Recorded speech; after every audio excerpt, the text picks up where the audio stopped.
This week's parsha is Parshat Beshalach, whose central episode is the splitting of the sea, the destruction of the Egyptians, and then Shirat Hayam, right, the song of the sea.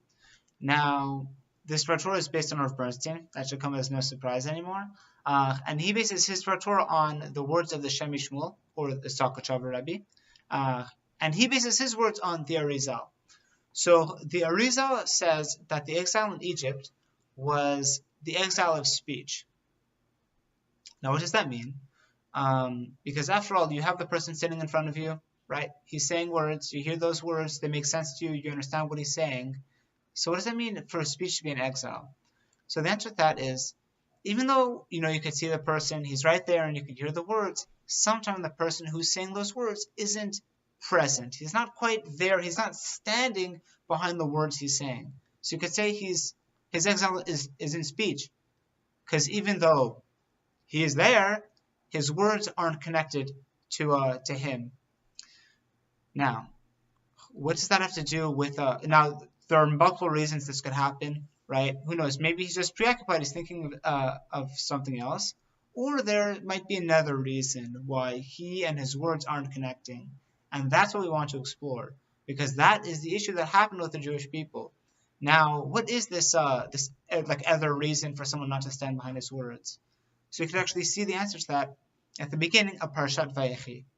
Parshat Vayechi is the last parsha in Chumash Bereshit, and it's right when Yaakov is about to die. So Rashi's first comment to that parsha, by the way, just for context, to understand what Rashi is saying, which is, by the way, on 47:28 of Bereshit, is the following. So between parshas, usually there's a break, right? There's a stima, I guess you could say. Sorry. There's not there's a pticha, right? There's an opening. If there's no opening, if there's no space, then it's called satum, right? It's blocked. Okay.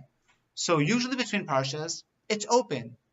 Strangely, the two parshas, Vayigash and Vayechi, there's no break between them. If you were to actually look at the two parshas, right, from one to the other, you would not be able to tell if there's a new parsha going on.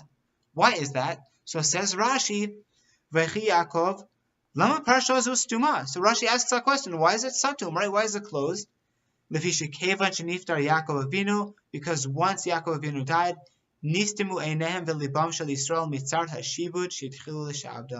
because the eyes and the hearts of the Jewish people were satum, they were blocked off because of the misery of the slavery that they start to be oppressed with. Now, so what does that have to do with the exile in speech? That's because once someone starts to need blocking off their hearts, that means they're blocking themselves off emotionally. And the Jewish people had to do this because knowing that they were about to be crushed by the Egyptians, they can't allow themselves to be these sensitive people who are in touch with their emotions and the emotional reality that they're facing. They just need to blunt their emotions.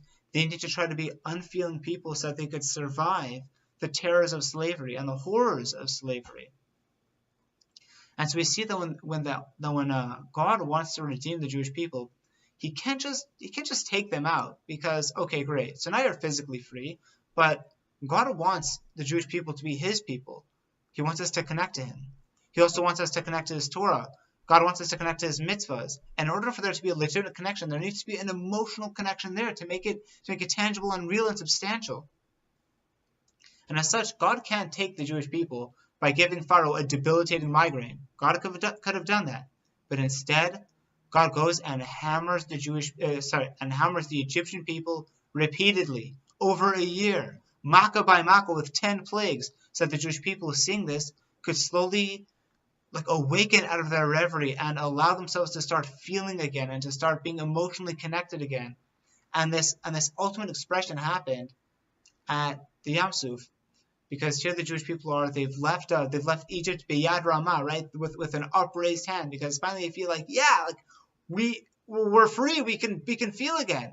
But even so, the redemption hasn't quite completed, and we can see that because after Shirat Hayam, after the Jewish people have experienced this last miracle, and the Egyptians have rushed in after them into the Yam Suf, and they're crushed and killed, the Jewish people's oppressors in front of the Jewish people. Now, what's their response? So Rashi actually says, Ala belibo, right? It came up into Moshe's heart to sing a song. Because ultimately, a people who are oppressed emotionally, even if wonderful, amazing things happen to them, they might intellectually realize it, as you said, but it won't penetrate into their hearts of hearts, into their heart of hearts. And yet when the Jewish people saw the Egyptians being crushed, suddenly and finally, they just burst out with song. They couldn't help themselves. They couldn't restrain themselves. I once heard from an old roommate of mine that when a person feels loved, he just can't help himself. He starts to sing because he's allowing himself to feel emotionally connected to something again. And that is what happened to the Jewish people. And that, by the way, explains something else. Rav Bernstein says that Pesach is the Rosh Hashanah for the Jewish heart. And that is actually made manifest by looking at the Haggadah. Because the Haggadah is replete with references about this focus on children, how you need to tell the story to your children. And the answer is, why? Like, why is the child so critical at the Pesach Seder? So one of the reasons is because of how children respond to stories. If someone's going to sit their child down and just kind of tell them like all the details of the Pesach, I mean, an adult could find it fascinating, just like the level of detail and the complexity and what was going on. The child doesn't care about that. The child doesn't want to hear about that. Or, if he does want to hear about that, the way to engage him is by telling it emotionally and standing behind it and making sure you're getting excited and being like, wow, God took us out of Egypt and look at what he did with all these makkahs, and then there was the shiurim, and the kid is going to respond to your emotions. Because when a child sees that you're getting excited, the child will get excited. And we see that the reason why we need to make sure to tell the child the story of what happened to us in Egypt is to make sure that we're telling it properly and that we're feeling and standing behind our emotions at the Pesach Haggadah. And that is the message of Shirat Hayam. Shabbat Shalom.